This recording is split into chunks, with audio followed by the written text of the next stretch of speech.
Zechariah, he was a nice person. He was a decent person. He was very smart. He was the only Christian in the whole of the school. And I hated him. Because I thought as a Muslim, I must be better than him.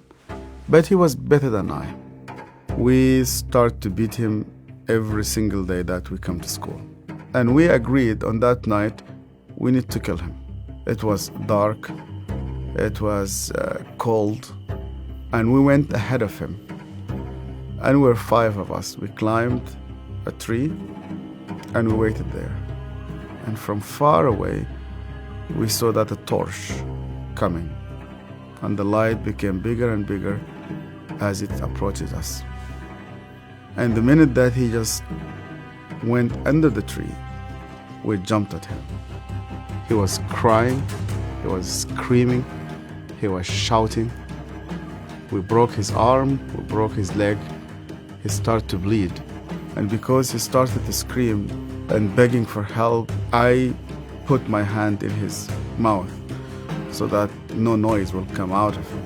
It's similar when you're slaughtering a sheep, it's just shivering, and the others were beating him. I felt very proud. You were actually doing something for Allah. You want to please Him. And suddenly, he could no longer breathe, and we could not hear his voice. We left him in the wood between life and death. We went back, you wash yourself, and you pray. And Zechariah never came back. We've never seen him again. I was born and raised up in a very, very fanatic Muslim family. When I was a child, my father brought me to a Quran school. I was only 8 years old, and my father just dropped me there. They shaved my head. We sat in a circle. The shaykh sat in the middle of this circle, and he has a very long whip. I was forced to memorize the Quran. Every mistake that you do, this whip will just come right in the middle of your head. You're not allowed to cry, because in our culture they tell you men never cry.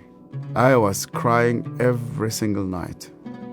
And they told me, you belong to the Islamic Ummah, and that's why you fight for it, you stay loyal to it.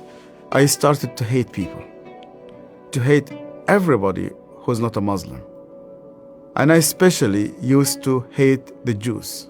So I was preparing myself to go and fight for Allah in the jihad.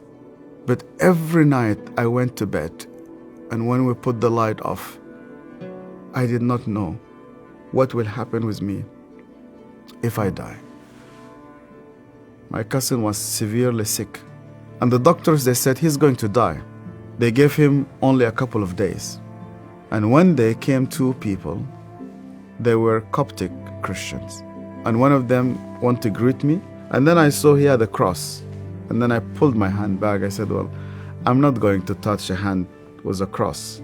And then he said to me, we hear that this child is sick. We would like to pray for him. And only out of politeness, I told them, okay. And they started to speak to God like a person that he speaks to his friend. They said, God, please heal this child. The minute that they said, Amen, this child opened his eyes for the first time in 4 weeks. He started to move his hands. He started to speak. He sat down in his bed and he started to walk. And one of those 2 persons who prayed sat down with me, and he said to me, you know what? The real miracle is that God wants to change your heart. Do you believe that Yeshua is alive? And I told him, yeah. Because according to the Islamic tradition, God took him to heaven and he's alive and he will come back one day. And he said to me, because he's alive, you can speak to him. That changed my entire life. And when I started to read the scripture, nobody needed to convince me to love the Jewish people. The only way for Muslims to start to love the Jews is when they meet Yeshua. I loved my family, I loved my father, I loved my mother, and I loved my community. And when I decided to follow Yeshua, my grandfather and my father said to me, "You are no longer one of us." They made a funeral. They invited friends and family. They brought a coffin to the cemetery, and they said, "Our son is dead."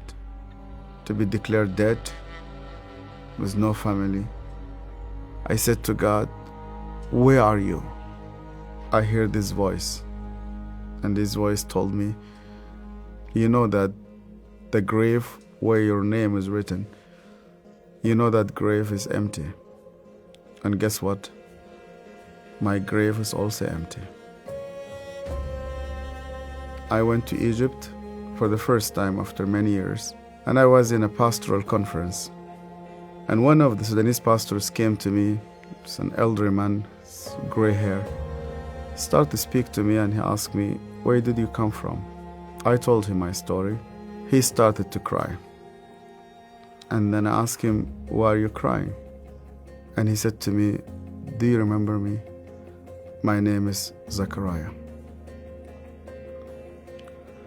And suddenly, I remembered him. The last time I saw him, it was in that dark night. I could hear suddenly the way that he was screaming, even though that was 25 years.